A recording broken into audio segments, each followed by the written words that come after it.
Hello, everyone, and welcome to Everyone Deserves a Chance. This is the podcast for entrepreneurs and everybody and anybody that wants to learn about real estate and business in general. We're going to talk today with a special guest, Luminita Ispas. She's a real estate investor, developer, and real estate educator.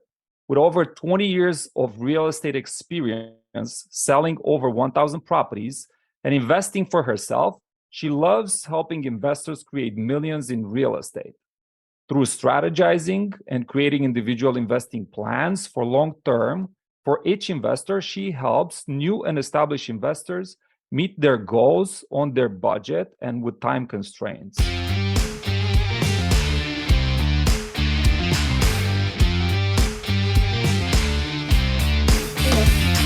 Luminita, thank you so much for accepting my invitation. It went very quick and I really appreciate your time. Without further ado, I would like you to introduce yourself and tell us, how did you become an entrepreneur? Thank you for the invitation. So my story starts in Romania. I was about 14 when the revolution happened. So I was growing up in the new changing world, and I decided pretty quick that I did not want to work for somebody. I had a quick job at a boutique, and the way the owner treated us was kind of more like slaves than workers. And I figured if that's how the workforce is, I would never want to work for anyone. So I started having a business in Romania, a wholesale. And by the time I came to the United States, I wanted to create another business, of course. And then in real estate. How old were you when your thoughts? I want to kind of figure out exactly the moment. I want to pinpoint. So the job was what you did not like because you were not treated properly. But then, I did not wake up one day and decided to become an entrepreneur. I started selling some small things at first, and then I got into a business. Then I did it for my cousin, and so on and so forth. How did that work for you? So I think as a kid, I'm a reader. I'm a big reader. And in the vacations, I was in the villages and my grandparents. And one of my grandparents had a big library and magazines, books, plus at home, the same thing, a library. As you know, we didn't have TV or phones or internet at home. So when we were growing up, so I was reading massively. I was reading about the whole world, always wanting to travel. I did not understand we were under communism and I couldn't get out of the country or there were limitations. So since I was a kid, I always imagined myself owning a hotel or restaurants, building buildings, fun buildings. And by the time I realized, oh, this is communist, you can't really do that. My parents put me in a high school that was for tourism. There were only two in Romania at that time, because they realized I will not fit in the normal environment. And as I was in the ninth grade, like I said, the revolution happened. So I figured first I'm going to be in the tourism. By the time I finished high school, I started college and I wanted to work, as I was seeing in TV in America that American kids worked while they were in college. So I started working. This boutique was one of the first boutiques. And like I said, this lady was treating us really rough. We could not say hello to our parents. If a client will come in and don't buy anything, it was my boyfriend. So you can imagine I had like 20, 30 boyfriends a day, apparently, coming in that store. So the way she was talking to us, hey, we have to show you your purse when you leave to make sure you didn't steal money. I mean, just those assumptions were not something that I was willing to stand for. And then I'm from Luminita in Romania. There was this wholesaling place that opened up that you can have your own. And from some reason, I thought, I'm going to do this. And I got in with a partner. The partner stole half of my money within 6 months. Didn't bring any money, stole half of my money. I was about 20 or 21. And first I cried for 2 days. Then my mom came in the room and said, get out. If you're not going to stand up today, you're going to be down forever. And I think something happened. And I said, okay, well, it's not the end of the world. I lost half of the money, which my parents gave me, by the way. They had to sell a condo to give me the money. I opened up a second one. The location was not great, lost another half of money. And those lessons taught me a lot. They taught me a lot to open a third location in a great location. So talk about real estate, location. I made it big. I was making 20 times the salary a month, and I had 6 employees, everybody older than me. Most of the people that were buying from us, they had no idea that I was the owner. They thought I was only one of the employees because I was working as hard as everyone, and I was treating everyone equally, which was not usual in Romania. I was giving gifts. So I was working differently, but I guess that's how my mindset was. You have to be different. You have to give to get. That's how I started. And by the time I came here, the mindset was, I'm going to Romania and to America. Money grows in trees, right? This is the country of all possibilities. I'm going to make it no matter what. And when I came here, I did not know how to turn on a computer. English, I knew, whatever I learned in school, right? A couple hundred words and some grammar. Had to go take ESL, learn computers, and went back to reading, because that's how I get information. And through my books, I was looking for a business. At one point, it dawned on me, all these books about investment, about opening up businesses, they had the chapter. So even if they're not real estate books, the rest of the businesses, they had a chapter in the book that said, and after that, I invested the money in these in real estate, 12 units or in a commercial building. And like I said, after a while, I caught on that, right? And then I start seeing this quote, up to 80% of all millionaires make or grow their money in real estate. And others said up to 90% of millionaires make or grow their money in real estate. And, think about the power of words. I was hearing only the word make. I did not hear the word grow. Like, the mindset I had at that point was all about making, right? Not about growing, or I didn't even have a concept about growing something you don't have, right? And that's how I decided to get in real estate. That's how I thought, I didn't finish college. I'm in the United States, I'm not considered here very educated by their standards. If I were to take a job, I would never make a lot of money. And I figured in real estate, if 8 or 9 out of 10 millionaires make their money in real estate, why do I have to go for the other, 1 or 2 millionaires, right? I figured I can copy somebody. I can figure out how these millionaires make their money, and I'll just make it this way. So that's kind of how in a long way, how I became an entrepreneur. No, I really appreciate it. I really appreciate it, and I want to point it out, and feel free to plug in as we go forward. So I believe that real estate has a system in place. It comes in multiple forms: mastermind communities, books, clubs, real estate investment clubs, real estate meetups. So I believe real estate is one of those things that has the infrastructure in place for an individual to grow from zero pretty much to a sophisticated investor or a multifamily syndicator. And why am I saying that is because I've been spinning my wheels in the past 20 years or so, doing a lot more work in the past 5 to 6 years. But that's what I've learned. My first place to go was a meetup, a real estate meetup, where I didn't even understood anything. I was just sitting down and just learning and leveraging the knowledge of other people. When they were talking about real estate, it happened that I was in Manhattan. I started in Manhattan, New York City, and these people were talking about a block by a block for sale, $127 million. I don't think I was making $1,000 a week as a worker at the time. And I couldn't wrap my head around the $127 million deal. I didn't even listen to the details. But what I've learned is that more and more people are coming in with deals. So to me, that was like, okay, now where's the structure? How do I learn more about this? And then I found a seminar, and then there was a webinar, and then the books, they start very slowly compounding. And that's what brought me here. But again, congratulations, and thank you so much for sharing all that knowledge with us.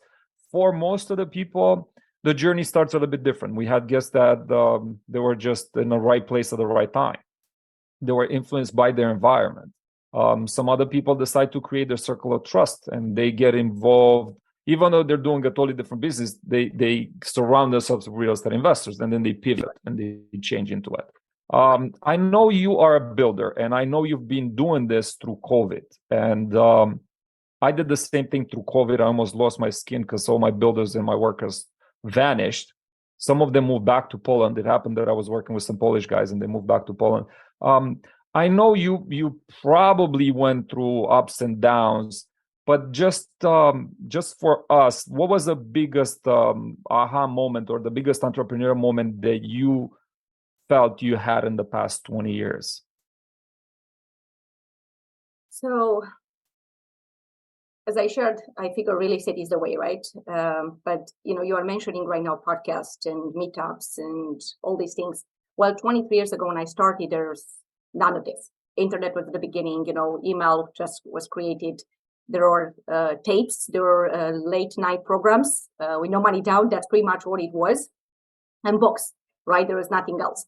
And so I started through trial and error. There was nobody I could ask. I started working for a management company. I would say that was a lucky break. Started as a secretary. The owner was buying property, not just managing. He wanted to actually buy more, build, develop. So by chance, I got very lucky learning from him. At the beginning, I couldn't understand most of what he was saying. Like, I was looking at a beautiful building and say, "Oh my gosh, Mike, are you going to buy this?" "Oh no, the numbers don't work." "What do you mean the numbers don't work?" Right? I could not understand his concept. In my mind, it was a beautiful building, great location. It should work, right? So I understand what you're saying, what you're coming from when you're saying when you're new, you don't understand anything. I was in the middle of it and I couldn't understand anything. So I started buying. I wanted to be a developer, like I said, since I was a child. So I bought some properties and I bought a double lot with a 2 flat on it, had plans, permits, and then 2007 hits. And I get the gut feeling I should not start building. And of course, by 2008, the market crashes, all the loans are gone. So my construction loan is gone, which in one way, again, it was good that I didn't start it because I would have never finished the buildings. So I had plans and permits for 3 properties, this double lot and another property. And so from 2008 to, let's say, 2007 to 2010, all my reserves are gone because I'm paying mortgage on empty properties, right? You have no income coming in. And I had over 10 grand in monthly mortgages on these properties. So all my reserves are gone. Now I'm getting on credit cards. And my attorney finally convinced me to file bankruptcy. So my attorney is also CPA. So he was filing my taxes and he said, "You have to file your taxes." And I come from Romania. You're responsible for your debts. You do not want to file bankruptcy. It's a big shame in my country. And I saw myself like, no, I'm going to pay up every dime to the credit card companies. I'll figure out the way. And, we couldn't make money. I mean, I was working hard. I was selling, 100 properties a year, but making very little because I was selling $15,000 condos. So the commission was $500. So while the number was big and I was working 80-hour weeks, it didn't mean I could cover all these expenses. So I filed for bankruptcy. I did a short sale on that double lot. On the other property, the bank wouldn't do a short sale, so I ended up with a foreclosure. It was Aquen. If anybody here knows Aquen, actually they ended up in the lawsuit. And now in my mind, I'm at the lowest, right? It's 2010, lost everything. It was $1 million net worth. I worked for 10 years, for 80-hour weeks to lose everything. So, of course, a little bit of depression, but in the same time, something happened. I started looking at what I did wrong. And I said, okay, it's not like everybody's in foreclosure, right? So I clearly missed something. I either didn't buy it correctly or on the way, I did something wrong. So at this time, I was also selling foreclosures, REOs for banks. And I was doing a lot of short sales. I was one of the first agents to do short sales in the city of Chicago. And I had the opportunity to see the people that were losing the property, what type of property they had, the reason why they were losing them. I also worked with investors that had money and I was seeing what they were buying. So it was interesting to see the people that lose and the people that gain, right? Because I could see both sides. Very rarely you get that insight. And I think one day the bulb turned on. I realized the properties are lost. There are vacant lots, condos, single families, and some 2 flats. Very few 3 units plus were going into foreclosure. Very few. And some of the multifamily, 5 plus commercial loans, they were going to foreclosures or short sales. But the reason was not because these people could not pay their rent because they had tenants. It was a lot of times that the bank wouldn't let them refinance. They could not qualify to refi, which was interesting. They were paying their mortgage payments. and the bank still said, well, you don't qualify to refinance you in an even lower rate with a lower payment. So I learned a lot from that. And first of all, I learned you should buy property with cash flow, right? Vacant properties, no cash flow. Yeah. 101 now. So I learned start with the bigger units, 3-4 units plus, right? Because that's where the money is. You have enough cash flow, then no matter what happens, if it's the economy, if you lose your job, if you get sick, you cannot work, no matter what happens, the buildings will sustain themselves. I learned another lesson.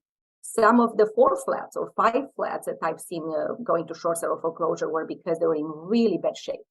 So the owners have not maintained them, didn't have money to maintain them.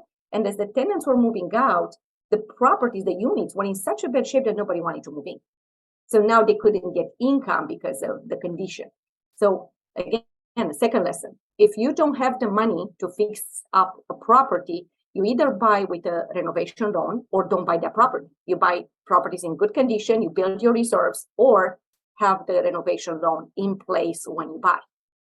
So 2 lessons, right? Start with 3-4 unit buildings or more if you have the down payment. Second, make sure the cash flow works. You have to have positive cash flow.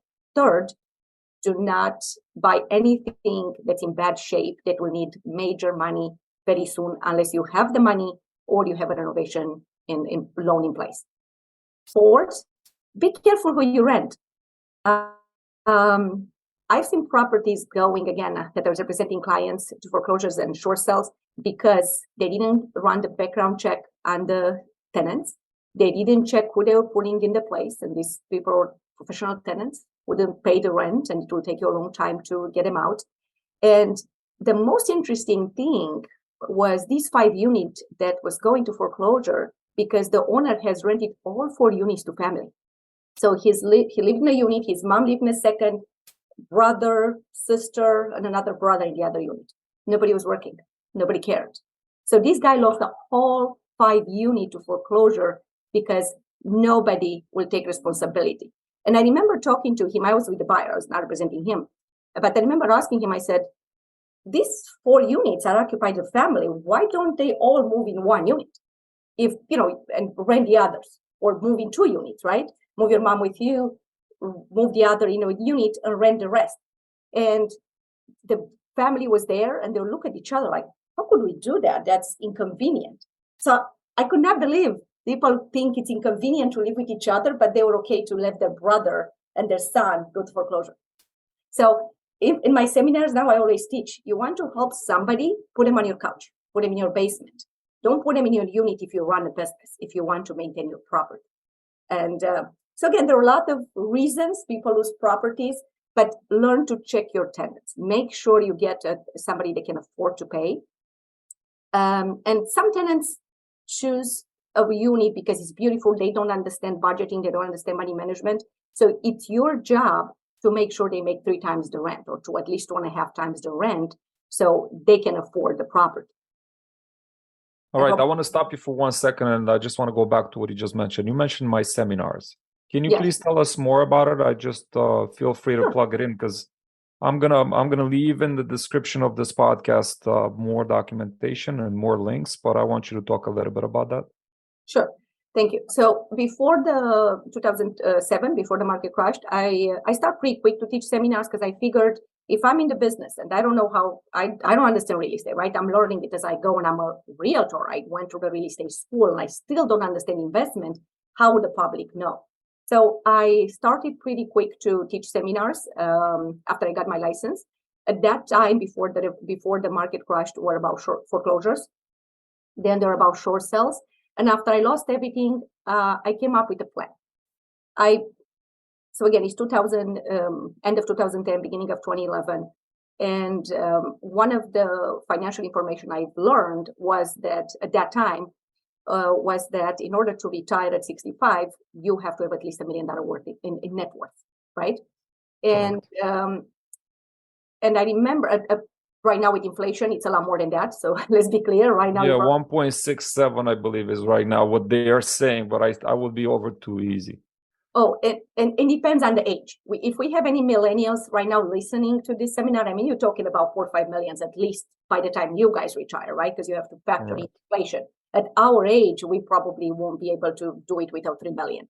Really, especially if you are used to a certain lifestyle. If you want to match that lifestyle, you'll need a lot more in net worth.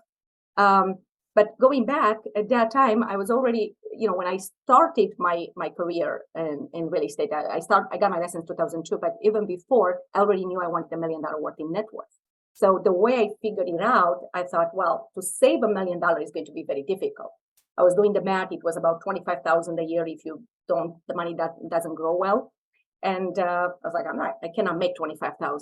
My first year, I made $16,000, right? I was living paycheck to paycheck. So I was looking around and I was thinking, this is United States of America, the country of all possibilities. How is it possible that people are poor? How is it possible that I'm hearing only of, low income people and not a lot of money? Money is abundant, right? You can go after it. I said, and then I learned, I remember talking to neighbors and talking to people I was meeting, and they said, well, financial education is not taught in schools.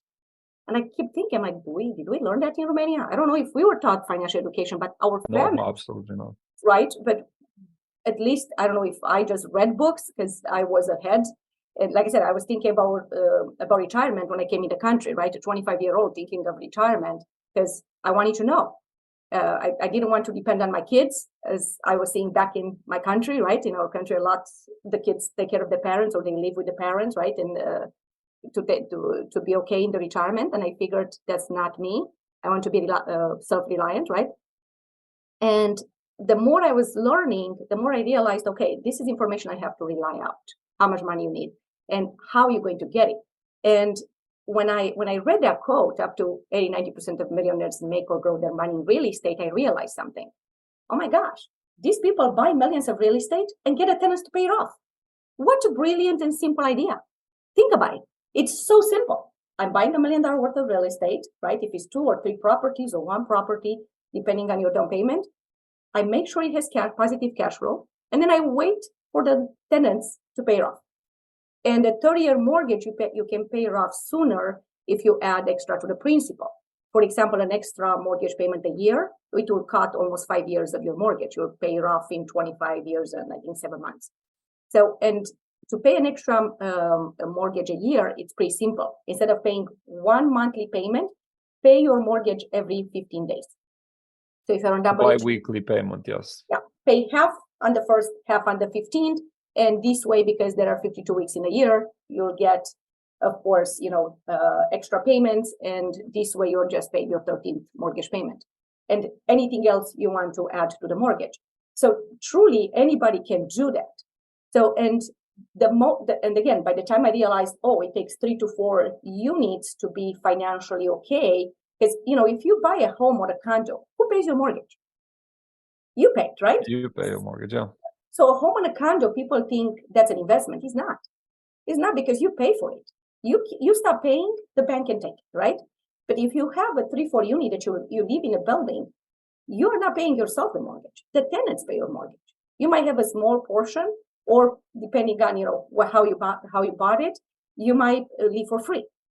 And that was my big aha moment in 2011. I thought I discovered it, okay? So house hacking, I thought I'm the brilliant one. Because there are no podcasts at that time. Nobody's talking about house hacking, right? I didn't call it house hacking. I called it buy a property and live for free. So I changed my seminars. I was like, oh my gosh, I have to share this with everyone. Instead of buying a house, buy a 4-unit building, buy a 3 to 4, because the numbers work only on 3 to 4. And how I came up with that, the day I realized that, 3-4 units plus, like I said, don't go to foreclosure. I remember calling my lender and I say, hey, I figured out what I want my next property. I want a big building. I want a 10-unit building. And he says, okay. I said, so what do you need from me? He says, well, first of all, 20% down payment. I was like, oh, okay. That's a little bit of a problem. I just went through bankruptcy. I have no money. He says, okay. I said, we just went through no money down payments. I mean, do you have any of those no money down? He says, Lumi, those are gone, right? I said, okay, well, how can I pay something with low down payment? He says, well, have you heard of FHA? Now, keep in mind, 2002, I got in business. This is 2011. 9 years later, I have not had a client use FHA loans. Why? Because the no documentation loans. Everybody was taking those. they didn't have to give any documents, and they were taking homes with no money down until 2007, 2008. And then after that, a lot of the deals were cash or conventional. So I got to learn the FHA, and then I realized, I'm like, well, I don't have money to fix them up. He says, well, first of all, you cannot buy more than 4 units. I said, well, 40 is good. Now I had a great start. Yeah, by the way. 40 is good. He says, I said, but I don't have money to fix it up. He says, well, FHA has a renovation part. It's called 203K renovation.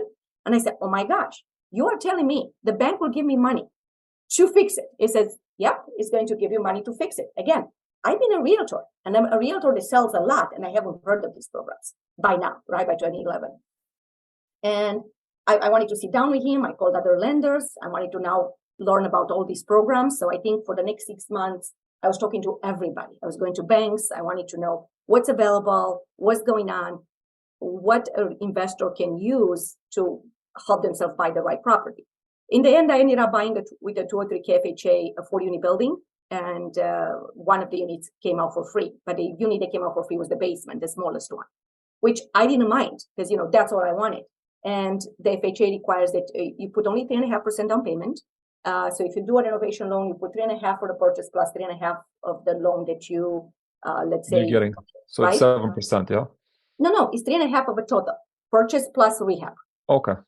So you're right. So let's say 3.5 for both the months. Okay. Right. So let's say purchase is 500, 200 renovation 700, right? So 3.5% of 700. Then normally you pay closing costs, but you can negotiate with the seller to cover your closing costs. So truly you need 3.5% down payment. That's it. And by the way, today there are some programs out there that the lending industry just came out with, where the banks will give you $10,000 second mortgage, no interest, that you can pay off when you sell the property 10 years later, 20 years later. It's unbelievable what's out now, to help you with the down payment. But at that time, this is what it was. That's what's been available, 3.5% down payment. So when I discovered, I have a question. Sure. I have a question there, just because I know a lot of the listeners were going to ask this. Do they have to have a job? Oh, yes, absolutely. So you have to qualify. Well, not necessary. You can be self-employed, right? Or you can have a job. So the way it works, you have to show income. You have to show 2 years of tax returns. You have to show your 3.5% down payment. Also, you can get the gift, the 3.5%. So if you have a mom, a girlfriend, an uncle, they can give to the 3.5%. And guess what, guys? You can gift it back, right? So you can always get a 3.5% money down payment, a year later, 2 years later, gift it back to them when you after you leave for free, right? Wow.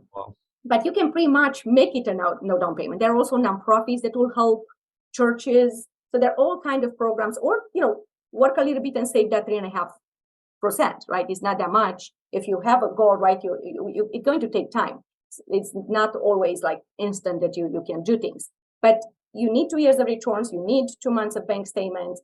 Retirement funds, by the way, count for reserves, and you can also borrow up to $10,000 against your IRA or 401k, or you can, in some situation, you can even take up to $10,000 for down payment, penalty free. So that's great. So if you have an IRA, you can get it from there too. Talk to your lender. I have great lenders that are licensed in multiple states. So if you need help, I'll be happy to send you that information. But going back to my seminars, at that time, I discovered again the building. Of course, I couldn't qualify to buy $1 million building. FHA also has a limit on amount, like purchase amount, right? So, and this limit depends on Baseball County. So, for example, in Cook County, where I am in Chicago, at that time the limit was about $550 for a 4-unit. Right now, it's actually almost $900,000, but because it changes every year based on inflation. So at that time, I figured out the first purchase in my $1 million plan was this building, right, for $500,000. And then I thought, okay, I need another $500,000 to purchase. How I'm going to do it? And I was looking only at low down payments because I figure most of the people are like me. They don't have a lot of money. Think about all the immigrants. They just come from another country. They don't have a lot. Let's think about young professionals. They just finished school. They probably have college debt, right, like student debt. So maybe some of them got married. They pay for a wedding. So again, the down payment is usually the only problem, the biggest problem in purchasing real estate. I can tell you this after 21 years of selling. Everybody wants to buy, they just don't have the money. So if you figure out the down payment problem, now anybody can buy. So again, the second part of the seminar was the first year, the plan was buy a 3 to 4 unit building that you can live for free in one of the units. So pretty much 75% of income covers 100% of the mortgage, PITI, right? Principal, interest, tax, and insurance. Second, you can buy next year, because remember, the requirement is to live in the property for a year. That's it. That's 1 year. 1 year. That's all you have to live there. I mean, you can live as long as you want, but if you want to buy another property next year, you could. In my mind at that time, I thought I'll buy another building with another FHA. And the lender said, no, you can have only one at a time unless you move states. In that case, that's a loophole, and you could buy another 4 unit in another state. But otherwise, you can have only one at a time. Everybody, please listen up, because I know you're going to have this question. I had this plan on a piece of paper, and it's true and correct. This is worth a lot for all our listeners. So you can take advantage if you move in a different state. Yes, after 1 year, right? Correct. So after, and actually even less than a year. So let's say you are an IT worker, right? You have a W-2 job, and your company, it's located in Texas today, and you just bought a 4 unit building. And then 6 months later, they move you to Chicago. Well, because you are moved by the company, so it's a life event change, you can buy your next property owner occupant even sooner than a year. But otherwise, it has to be a year, okay? But what if you're self-employed and you just move your company from state and you register as a foreign entity? That's fine too. As long as you qualify. Again, you have to just qualify. Now, keep in mind, though, you have a property. You still have to qualify for the second. However, when you have this ratio of 75% of income to cover your expenses, usually your credit doesn't get, available credit. It's not taken over, so you can keep qualifying. So this is actually another trick to keep qualifying to buy properties. Because if you buy properties without cash flow, you won't qualify to buy more. The lender looks at you to see how good money manager you are, how financial viable you are, right? So they want people that know what they're doing. They want people with good credit, because that tells them that you'll pay their mortgage. What's their goal? Their goal is to get their money back on time. That's all, right? And they will protect you from yourself by saying, do you really have cash flow? So now on the 3 to 4 unit buildings, there is a new law that came in the last 2 years, a new rule, not the law, that came up 2 years ago. It's called the self-sufficiency rule. And that means exactly what I just told you, 75% of income covers 100% of expenses. And that's only for 3 to 4 units, not for 1 or 2, okay, in the FHA loan. And it's only in the FHA arena, not in conventional or a different type of buildings, okay? But again, you can buy only one, and what did I say? One at a time. Now, what does it mean? It means, let's say I got an FHA 5 years ago, and then I bought other properties, and then at this point I got 20% equity in that building, right? The property went up, I paid off a lot.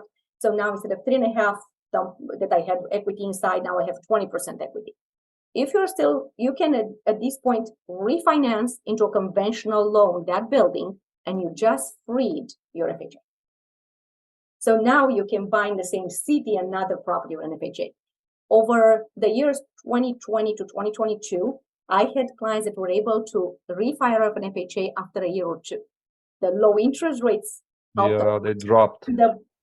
Yes, and the increase in value. Another way to do it is, and I've done this for a lot of clients, is buy a property and do a renovation loan. What happens is a lot of times when you do a renovation loan, you have bathrooms, you have washer dryer, central air. So you change the makeup of the property. So let's say you bought the 4 unit with 2 bedroom, 1 baths that are pretty large units, 1,400 square feet. And now you made them 3 bedroom, 2 baths, and then you add washer dryer, central air, designer kitchen, bathrooms, and just for simple math, let's say you bought it for 400, you put 200 in, you put in 6, out of a sudden it's worth 750. And why is that happening? Because the rent from a 2 bedroom, 1 bath with no washer dryer, no central air, to a 3 bedroom, 2 bathroom washer dryer, it might more than double per unit. So let's say you start with a building that gets $4,000 a month in cash, in rents, not cash flow, rents, right? Income. And you go to now each rents for $2,000. So all of a sudden you are getting $8,000 in income per the same building. that makes the building, 750 to 800,000 worth right there, depending on the property tax and other expenses. Yeah, that's a great strategy. Now, I want to stop you for 1 second and ask you this, because I've been recommending this structure for my friends, people in my circle, and especially people that usually live in rent. And they want to be investors in the commercial space, or they want to be investors in real estate in general, and they're still paying rent. And I have this saying with Dan Davidovich, my very good friend, who actually took my advice years ago, and I got this advice for somebody else, just stop the pain. That's what you want to do. But the question is, when I say that to them, they're always coming back to me and say, well, in my market, you can't find a fourplex. In Dallas, you can't find a fourplex. In Fort Lauderdale, you can't find it. And in Miami, you can't find it. It's $3 million of fourplex.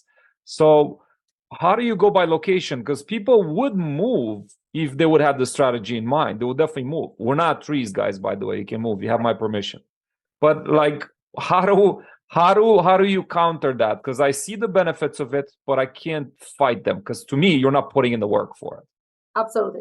Well, again, you are buying a big asset that will take care of you for life. And all you need to live there, it's a year, right? And if you're doing a renovation loan and the property is in construction, can't even move in probably for 6 months, right? Because it's in construction. Yes. So you might end up living in that property for 6 months. I have coaching clients that live in Texas, they live in California, they live in New York, they live in Florida. You just find the product. I remember talking to this lady in Austin a year ago, and she was saying exactly like what you just said. There are no 3-4 flats here. I just went to Zillow. I don't have MLS access to Texas, right? And I put an area up to an hour drive, and I said, show me all the 3-4 units available. And I was able to find an hour away from Austin, 4 units available. People think they have to buy in the best neighborhood in where they want to live. Guys, you have to realize something. This is not going to be the most beautiful property on the street, and it's not going to happen to be in the best, the most trendy neighborhood in the city. Because remember, if that's the trendiest, that's the nicest, everybody wants to live there, that means the price is extremely high there, and you are not going to pass a self-sufficiency test in that neighborhood. You are looking for an up-and-coming neighborhood. You are looking for a neighborhood where the numbers work. This is an investment property. I tell my clients, you have 2 hats. You have the owner-occupant hat and you have the investor hat. Put your investor hat up. Don't wear the owner-occupant. Oh, but I don't want to live here.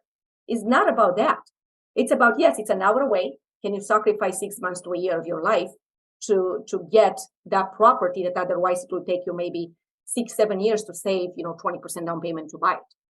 In 6 to 7 property, I've probably made hundreds of thousands in this property between the cash flow, tax deduction, appreciation, while you are waiting to save your 20% to buy in that particular neighborhood a condo. So think out of the box. For example, the coaching client I have in New York, she's an interior designer. She lives in this $1 million property that she's renting, actually. Well, that's where she used to live when I met her.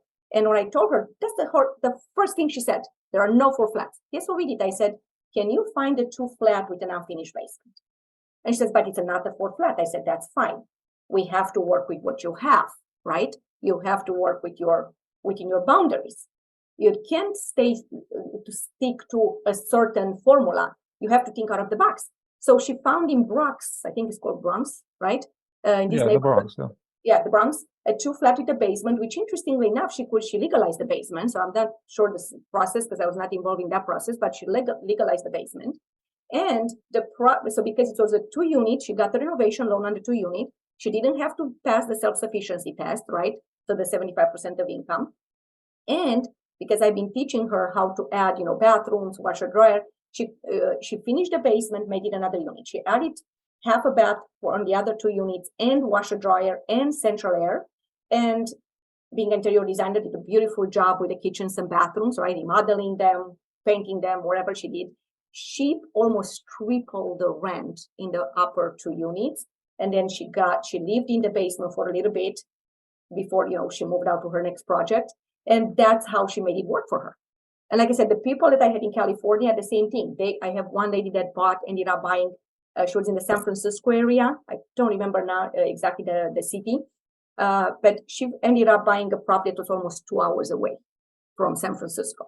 But she was able to find a single family with another apartment. So it was kind of like a 2-unit, if you want to call it that way. And she rented a single family part, which pretty much cover almost all the mortgage, I think. And she lives in the smaller apartment side, and she pays from her pocket $500.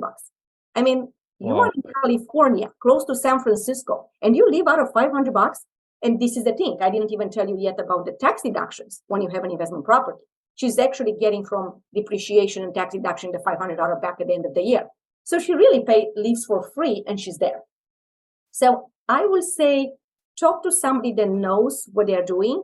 Think out of the box, think creatively, look out. You don't have to buy necessary in that city. If you are self-employed, like you're saying, Silvius, find another market. So if you're working IT, you don't have a family that you have to move around.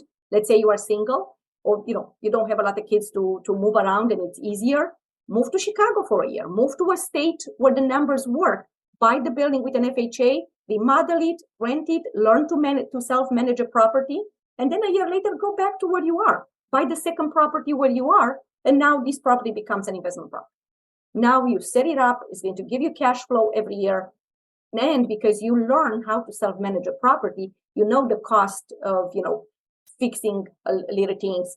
But the trick is, when you remodel the property, you're going to have very few and little maintenance. Because let's just imagine you just put a new kitchen. Now you have brand new appliances. You just have brand new plumbing in your kitchen. If you remodel your bathroom, the same thing. New plumbing, right, in the bathroom. In the furnace or AC, if you just install them, brand new. So if you kind of really take care of your property now, very little things to do. And you can get one of the tenants to take care of the snow and the maintenance. And cutting the grass, the maintenance. Yeah. So now you fix another issue. And then there are a lot of apps, a lot of way to find a handyman. If you need something, you can leave a lockbox with keys somewhere. The realtor that helps you can keep a second set of keys for you in case of necessity. Become friends with the neighbors on their street. That there is always somebody on the street that fixes things up, right? There is another 2-flat, another 3-flat that the owner lives in. Make friends with that guy, give him keys. Now you have somebody else to kind of oversee the property. I want to plug in something real quick. I just a thought came through my mind that I don't want to lose it. Chris Luna, he was sharing is a mastermind community friend that I have. He works with Alex Lovely and Legends Equity Group, the mastermind community that I'm part of. He was mentioning about a recent deal that he did, and it just stuck with me. He bought a single family home. He bought the biggest one on the lot. It was huge, like 5,000 plus square feet. And he made 4 units out of it legally. Yeah, because the zoning was there. The zoning was there. Yes, exactly. The zoning was there, but he, out of a single family, he created his own opportunity. Now the valuation of the building, it turned into a commercial pretty much out of a single family home. And I just want, as a tangent to what you said, when you said think creatively outside of the box with the 2 units and the basement in the Bronx, I think this is another example that I want to make sure is pointed out. You can actually buy the single family home in the right place and create the opportunity that you want to create this thing. And then you can probably refi and do other things to it. Now, there's one more question you touched based on it, but I just want to go a little deeper. If I want to do this scenario and I'm moving to Dallas, Texas, and you are not working in Dallas, Texas, right? You're busy, you're doing something else, you're not taking new clients right now at this very moment. Where do I have to go first thing? So I'm going on Zillow, I'll find a whole bunch of stuff, but nobody that I know does FHAs, right? How do I deal with that part? So first of all, the lender is the most important part in the financing part, right? Because if you buy 3 to 4, it's about self-sufficiency, it's about your financial. If you are self-employed, the lender will need to see how you file your taxes. They can help you there. So you need somebody that's an expert, and you don't need somebody local, right? That's the best part. So if you have somebody good, and like I said, you can reach out to me. I'm happy to refer you to my lenders that are licensed in those areas. If you find that part, now you have one thing that's covered. Regarding the realtor, you need somebody local. So I'm in Chicago. I do not know Texas, New York, California, Florida, right? Like I can't. First of all, licenses are on states. And as an agent, you good up to a market that you really know the prices, the rents, because you need to know the price and the rent. And especially if you're going to do a renovation and you're going to add bedrooms, bathrooms, washer, dryer, whatever you're going to add, that rent has to change. And if you're going to try to figure out your comps on Zillow, I would say the chances of you being correct are close to zero. Why? If I'm taking Chicago on one street, and I take one street, on one side, rents and prices the price can be hundreds of thousands more, and the rents can be $1,000 more, and the other don't. The reason on this particular side of the street belongs to a school district that everybody wants to be in. The neighborhood is the same, but this other side of the street is not the same school district. So guess what? Now the rents, the price is completely different. You are not going to know that. How are you going to know that? You're moving out of state. So even if you are in the state or in Chicago, like how many people I have here, how would they know about the school districts and the limits and their boundaries and so forth? There are over 400 schools right in the city. So you need somebody that's local, somebody that does investment. And this is where I will say, go on bigger pockets. Reach out to somebody that does this. So I can see if I know somebody in that area and refer it to you, but if not, go on bigger pockets. This is where you're going to find the realtors that know investment, and you have to interview them. You have to see how long they have been in business. Remember, real estate school doesn't teach you investment. The only way you learn investment is if you personally own this type of properties. If you don't own the properties, you are not going to understand how much the water bill is. So if the information in the listing is correct, you are not going to understand the rents. If I have to rent my own units and my clients' units, I really truly know the rent because I'm doing that year after year after year, right?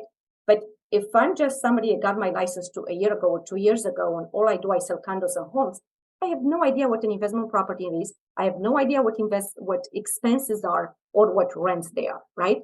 So first question, do you own property? What type of property you own? Do you self-manage? Do you rent your own units, right?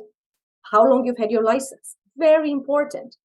If my daughter she's in South Carolina right now. If she were to buy a property now and if you were to guess what type of property do you think she'll buy?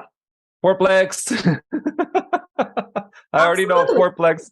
I've been dreaming of this for a few years now, of buying a fourplex. So I'm next on your list for sure. Right. So what do you think I'm going to do? I'm going to start going on Zillow, seeing the top realtors. I'm looking to see how many, first I want to see what they sell, because it shows, what type of property they sell. And it's not going to be like they sell only fourplex, right? They will sell all kind of, but I want to see that they sell buildings. Then I'll read their, their description, their bio, to see how long they've been in business. I personally want somebody that has been in business full time from before 2008. Why? Number one, you make it to 2008. 80% of all realtors between 2008 to 2015, they're out. Some of them came back in 2015 when the market came back. So they went back to full-time jobs, and then they came back in the real estate in 2015, or new people took over. I want somebody that has gone through ups and downs, because they are going to recognize the cycles. If you have not gone through and down, you cannot recognize the cycle. You cannot recognize what's happening. If you haven't been through to thousands of properties, tens of thousands of property, you cannot recognize a diamond in the rough. When you went through a lot, like I can send the property and I look at the square footage and the floor plan, I already know what's there inside, because I've seen over 100,000 properties. But if you don't have that, you cannot learn it. It's not something you can learn from books. It's not something you can learn from people telling you. You actually have to have foot on the ground, right? So they have to be in the business from before 2008, or let's say 2000, at least 2010, because you're still down in the gutter in 2010, the market. Second, they have to own property, and they had to have them for at least 2 to 3 years, because it takes at least a year to really truly understand what it takes to manage a property. You have to go to all 4 seasons, right?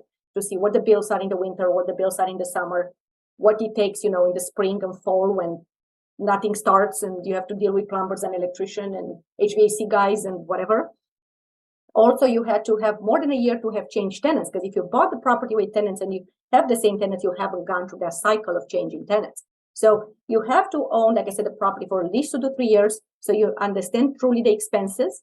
You understand what it takes to choose a good tenant. When's the season of the tenants? In Chicago, we get top dollar between April 1 and August 1. That's it. So if you want top dollar, multiple application, the best type of tenant you can get, you start all your leases in between those dates. And if I start the lease in December because I bought the property late, let's say where a tenant broke the lease or something, then I'll make sure I'll end the lease. I will never sign a 12-month lease. I will make sure to end it in my season, right, between April and July 31st. I will never sign a lease ending later than July 31st. You know why? August 1 is number one moving weekend in the country. Think who starts school in August? All college kids, all schools, new jobs. So you have to be between, like I said, April 1 and August 1. That's it. So how do you learn that again? And every state is different. I remember talking to somebody from California and they didn't understand what I was talking about. They said, yes, we do have a lot of leases, but we still have people moving in the winter. And then I thought about it. I'm like, yeah, you're in LA. Your weather is beautiful. You don't care. You don't have snow. You don't have what we deal with here, right? The days cold and snow, and who wants to move in that type of a weather, right? Or which landlord wants to show apartments in that type of a weather? So again, make sure your realtor knows what they're doing. I will never buy with somebody that's like you, that just got the license. Because if you were to buy a house, a condo, no problem. Anybody can show you, hey, this is the kitchen, this is the bathroom, okay? Yeah, you depend on your own research more than anything else, yeah. Right. So, and remember, you are buying one property. Like I said, in my seminar, I say, you can buy only 3 property and be set for life. If you buy a building first, then you buy, let's say, a condo in an up-and-coming area, and then you buy a 2-flat or a single family, all of them to be worth, close today, let's say, to $1.5 billion to $2 million, you set. Because historically, property doubled every 10 years. If you are buying it for the next 30 years, let's say they double in 30 years. You bought a $1.5 million, 30 years from now, they're going to be worth at least $3 million. And 30 years from now, they're going to be paid off. Guess what? After property tax, insurance, and expenses, your cash flow will be so high. That's your pension. That's your retirement. You set. You get some Social Security, some extra pensions for 1K. You go. Now you are in the top 5% of population in income in the United States and in net worth. So that's kind of what I teach. This is one of the seminars that I created. It's called Financial Freedom and Becoming a Millionaire. And but like I said, your focus is who you're getting. Because if you might start with a thought, I'm going to buy 100 properties. Guys, I have over 10 properties. It's not easy to manage. When the moment you get to 40, 50 tenants, you self-manage, it gets painful because every property might have something going on. Then if you start hiring a management company, fees are high. Fees are at least 10%, and that covers, or 7 to 10%, and that doesn't cover anything. That's just collecting the rent. Every call, everything that gets fixed, it's extra. Janitorial, it's extra. Cutting the grass, So I'm not saying don't do it, because if the deal is bigger, you are not going to self-manage.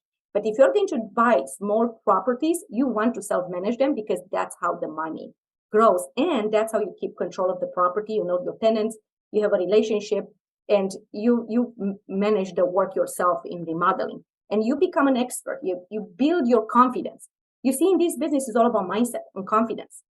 You can't grow your confidence by just reading books. You can't grow your confidence by just listening. It will go a little bit because you'll feel like, oh, I know a little bit more. But you really have to apply it. You have to be the one going to the building, cutting the grass. So when that guy charges you, you're like, oh, that's how long it takes to cut the grass. I'm not willing to do it myself. I'd rather give $20 or $30 to the kid next door or to a tenant and let them cut it, right? Clean the snow once, you're like, I'm not doing this. Vacuum the stair once, and I'm like, yeah, I'm not doing this. Or you might be like, I don't mind. I have a teenager at home. He can do it, right? But do it. Do it, and then you are going to understand the value of the property management. You are going to understand the cost, and you are going to understand what you really want. Because what I say, everybody can become millionaires. I can teach you how to get millions buying different type of properties. Some self-managed, some with investment properties. But you have to see how much cash you have, and what's your time, what's your stress level and time availability, right? Because if you are young, you have no family yet, and you have all the time in the world, all the energy in the world, man, you can do a lot. You have 2 kids at home that you have to keep in the same school district, right?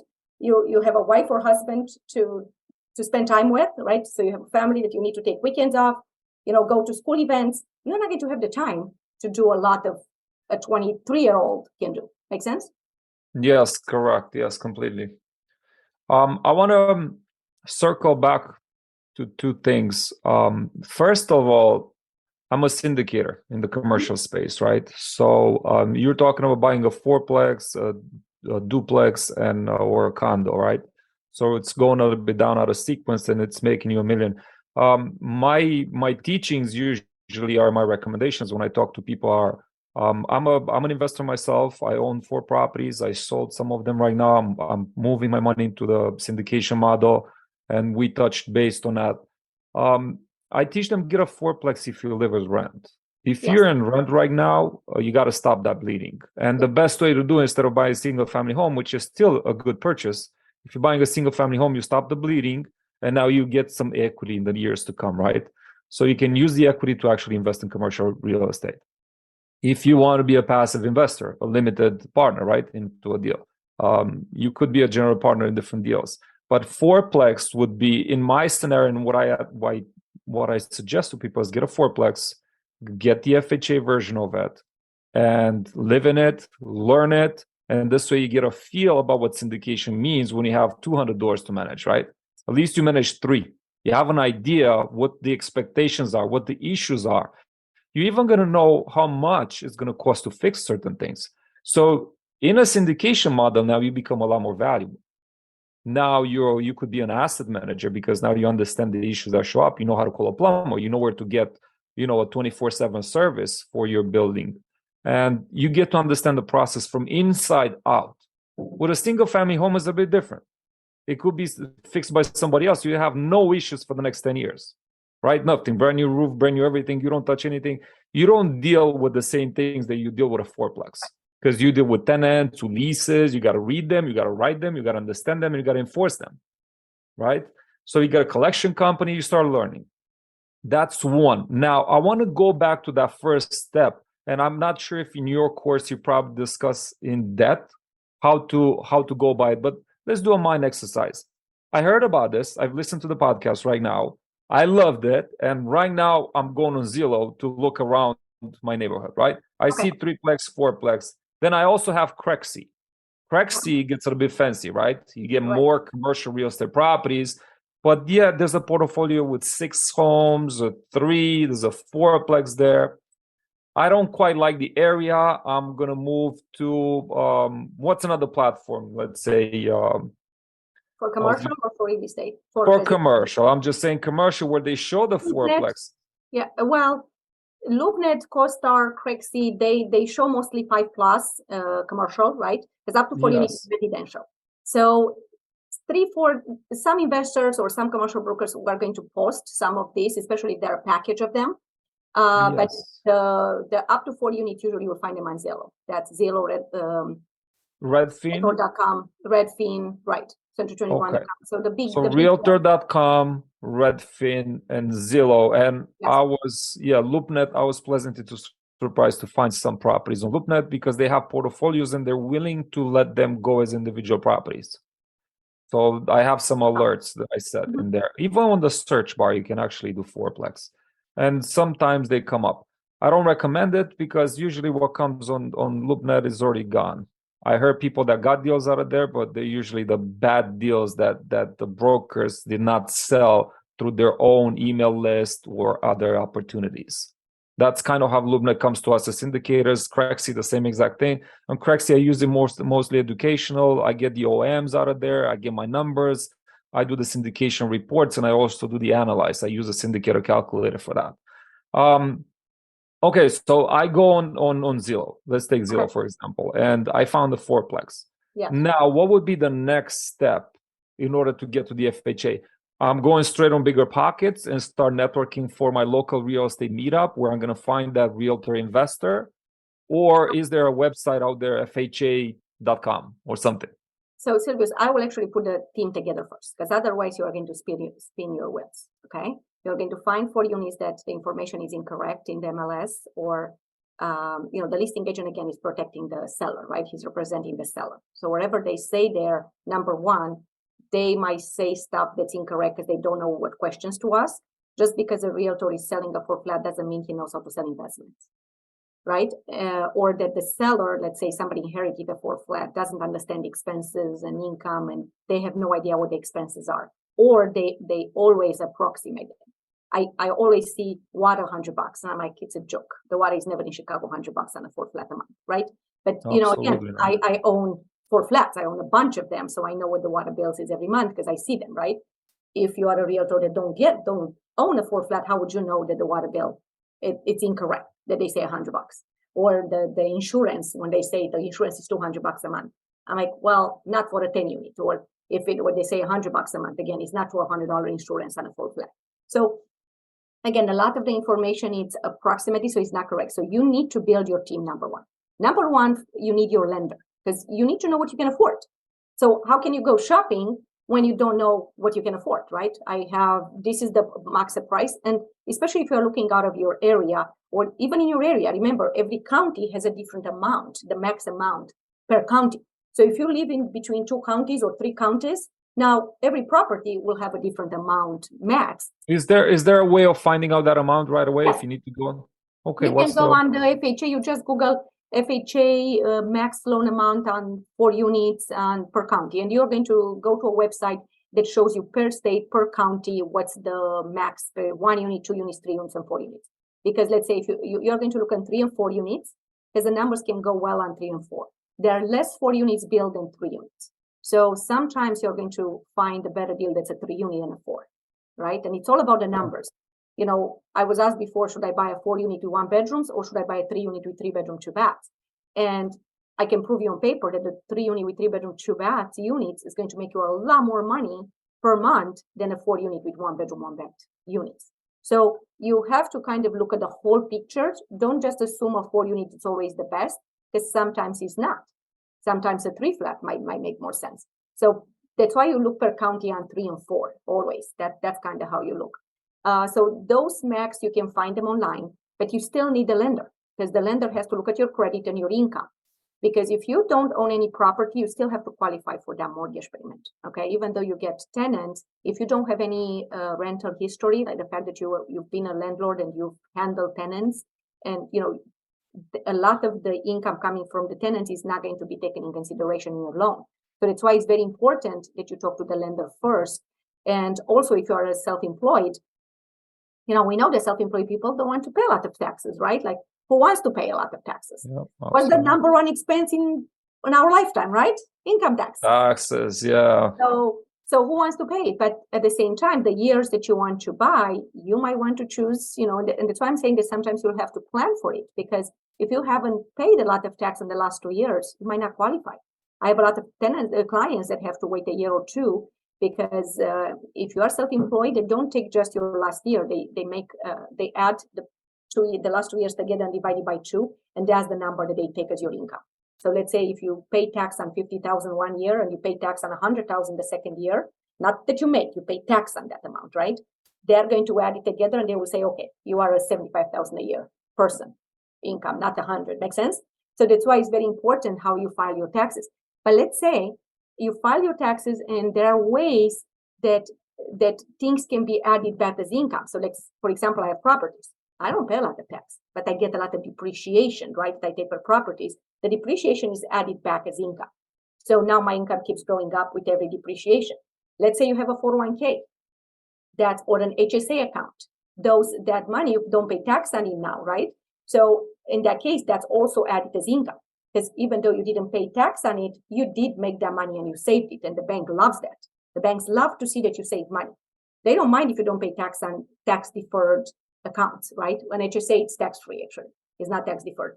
But then 401k and IRA, if it's not a Roth IRA, you are going to be tax deferred. So you can plan, even if you make a lot of money, you can plan ways to open up a 401k, a self-managed 401k or IRA, where you can put $40,000, $50,000 in there, don't pay tax this year, but it counts as income for next year. So there are multiple ways. And in order, you need a lender and a team that can teach you these things. Because like I said, you might have to plan it.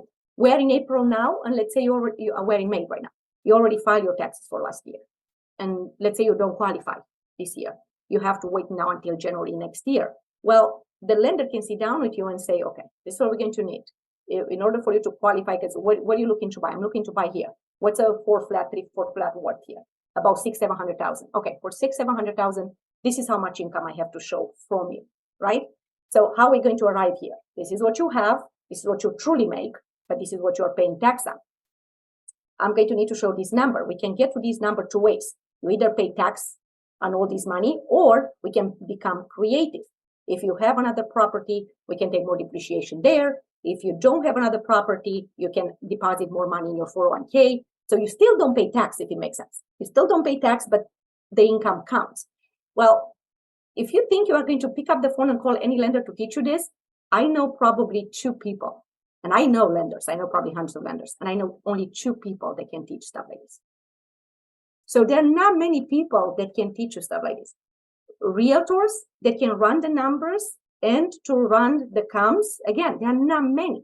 The reason is you get to this level, you build your own properties, you flip your own properties, you run syndication. You don't need to sell properties to everyone.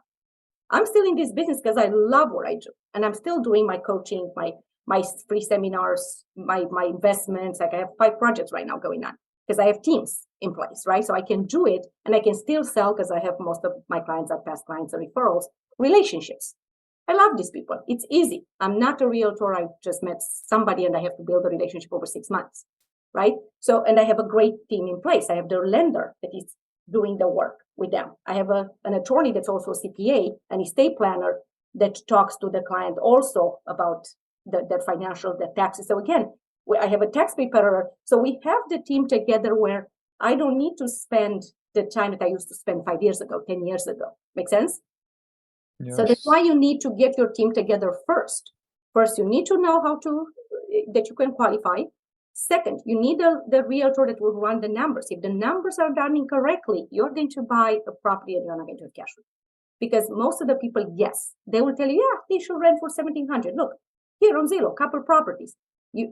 I've seen buildings next door to each other, look from the outside exactly the same, and one is worth $300,000 more. The reason is this one has 3-bedroom, 2 baths inside. This one has 2-bedroom, 1 bath inside. Again, this one has over $2,000 a month in rent. This one has $1,200 a month in rent. An investment property is the worth of an investment property is based on an income. One has, let's say, one heating, so the owner pays huge expenses. One has separate heating. NOI, guys, NOI, yes. Thank you. So again, who are you going to find to teach you this? Commercial brokers don't work at this level, 3-4 flats, because they work only with clients with very high net worth. So again, commercial brokers do not even get in this space because they want to make a certain amount per hour. I mean, you are self-employed people, right? You are an entrepreneur. You understand making money per month. So how are you going to find that person that can help you and understand and is motivated?